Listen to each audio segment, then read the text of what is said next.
Yeah, sure.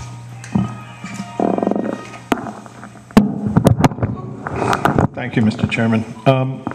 Jeff, I did some quick math, and that's always a dangerous ground, but even at your average collection of, which I took as I just basically averaged the BLS and the ALS and came out around $492. And 80% of that, that month of April, where we did 43 over the previous year, 43 turf calls over the previous year, that my math says that comes out to a minimum of $21,000 in additional revenue. You know, here, there, somewhere. And I don't think, you know, even if Kenny's estimates are wildly high, we're not talking about making a killing here. We're talking about enough to support 1 or 2 additional paramedics. And at that rate, and again, what's the budget figure for overtime in the mayor's proposed budget for the fire department? 200 again. And this year we exhausted that plus the ARA grant? But there is also, I think you did something with training overtime as well. You move things around, did you not? Training overtime is acceptable. Okay, so that's effectively additional overtime money and how much was that? Do you remember? Okay, so. 60 per piece of it. Okay, so realistically, based on past history, when do you expect the overtime to run out?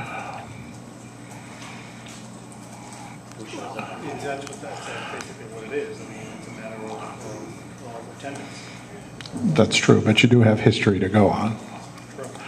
And how much do we spend total from all sources for overtime in FY11 through March 29? What was the total we spent in FY11?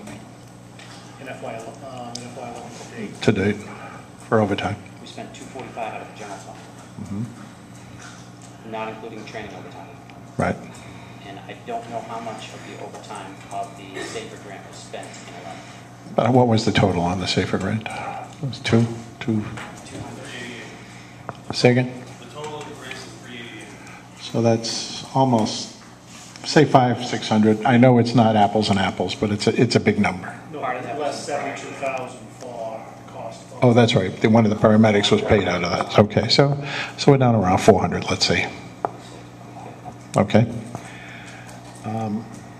And we don't have that much in. So presumably we're probably going to run out earlier, which means more turf calls. And at this rate, I mean, I don't think you have to have a lot of months when you run short to pay for another paramedic, possibly 2. I mean, I don't know if we can get $500,000 out of it, but I wonder if we can get $140,000 or something like that, simply by, even at the rate of collection and at the lower rate. You know, can we envision getting enough for a couple of paramedics? I mean, I think that's the essential question. I mean, there's high numbers, there's low numbers, but what's a reasonable number? I think my response to that would be that, say we spent $400,000 in fiscal year 11, right?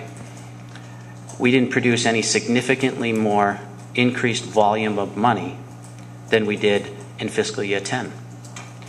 If you look at the data on the chart, which I agree with, we came up with $965,000 in fiscal 10, and in fiscal year 9, and this is the discussion that I was having with some of the members of the fire union, I forget what day it was now, maybe Monday or Tuesday, Monday, you only collected $926,000 in fiscal year 09, okay? So we spent more in fiscal year 11 probably than we spent in I think we spent, if my recollection is correct, $222,000 in overtime in fiscal year 09. Without a SAFER grant, now we might have had more people, and that's why I'm saying we have to look at the numbers, and as I think we agreed the other day, the numbers of people on shift determines what you're going to make. So how you get those number of people on shift is what we have to, that's what my recommendation is to work with someone who can help us look through the numbers and deal with the numbers as they are actual. What we're going to collect based on our percentages, how can we increase that? I mean, we don't really have, and you can correct me if I'm wrong, Sander, we don't really have an aggressive collection on things that go through the 4 notifications.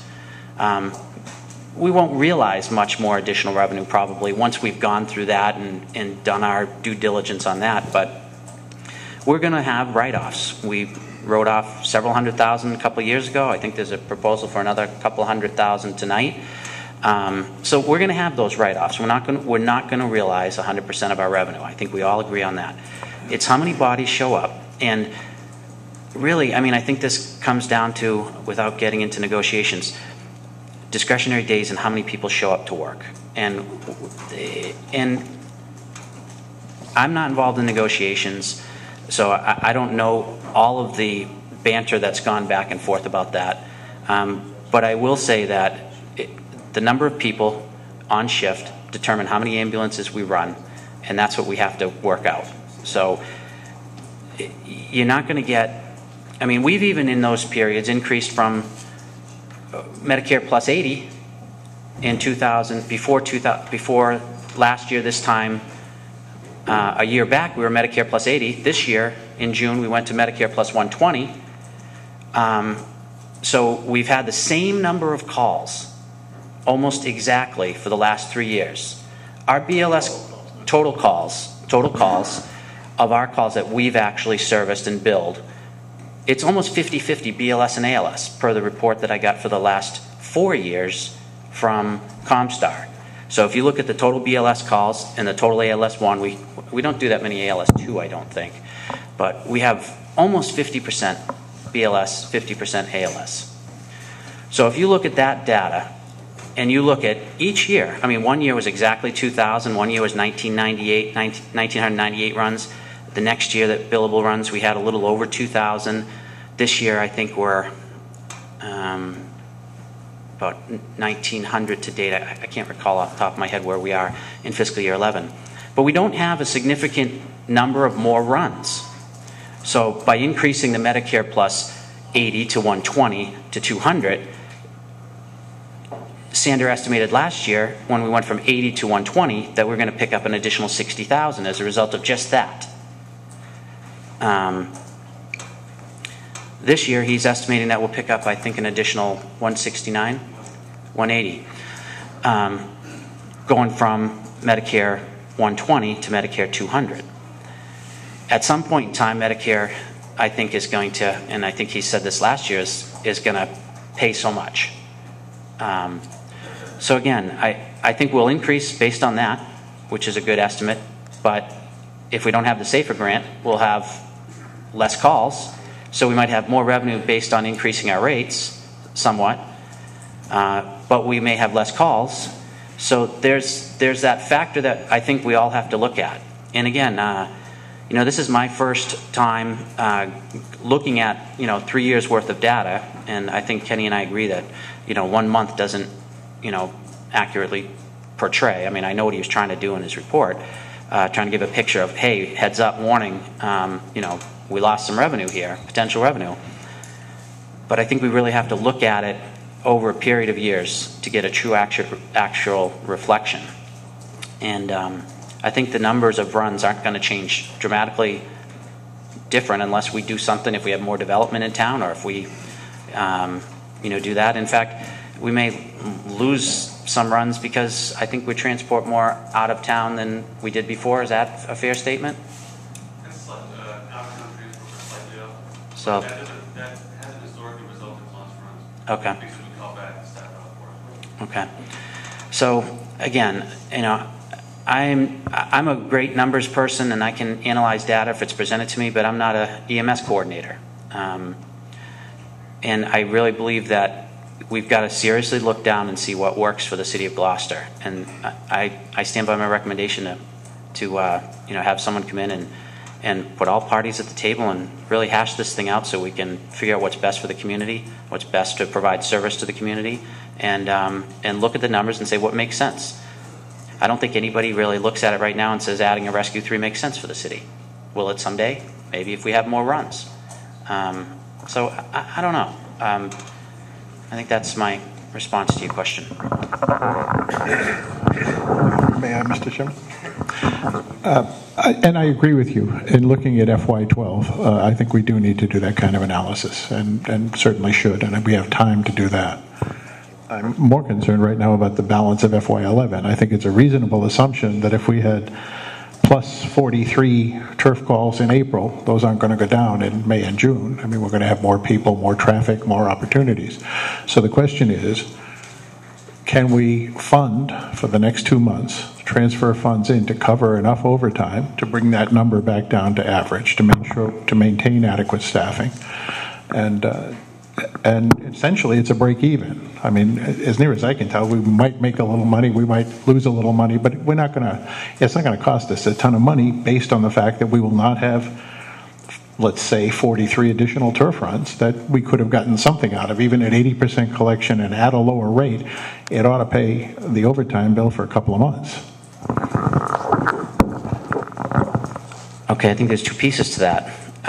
One would be that if it doesn't make us a tremendous amount of money, but I have to utilize and fund resources where I'm already going to be carrying forward probably a $400,000 snow and ice budget rather than a $300,000 snow and ice budget, and I'm saying that every single available dollar that we have typically that, we'll be speaking with Council President Hardy to try to make sure that we have that end of year meeting where we can do the transfers to clean up as much of the snow and ice deficit as we can with remaining balances that are left. So I'm going to take money out of someplace else in your scenario, put it to the fire department, not bring probably much of that revenue in fiscal year 11. Again, we may bill it out, but we're not probably going to collect most of that until fiscal year 12.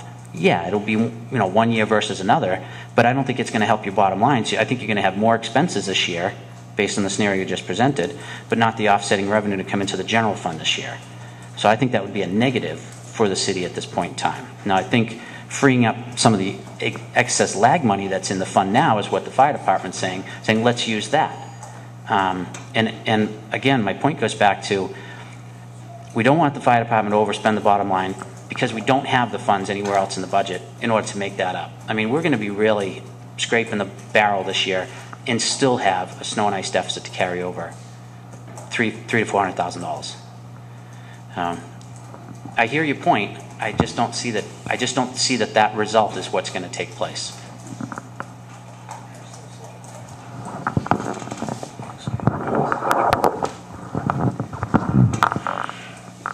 Listening tonight, the first thing I agree, I think we do need a third-party person to come in here and go over these figures, because whoever you get the figures from, they're going to vary. But I also want to say that I don't think you need to be a Harvard-trained CPA to figure out that if the ambulance is parked in the barn, that it's not going to make any, that it's going to make money for us. It's not going to make any money for us. You're not going to make money with those ambulances parked. They have to be out doing what they do. And the point that you made that it's going to be $200,000 in the red because of unpaid bills or whatever the situation is.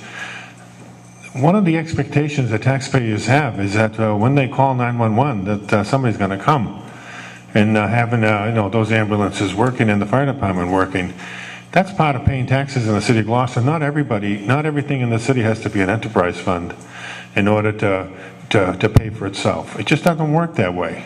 That's part of paying the real estate taxes. If one of the solutions in order to shift some money around is the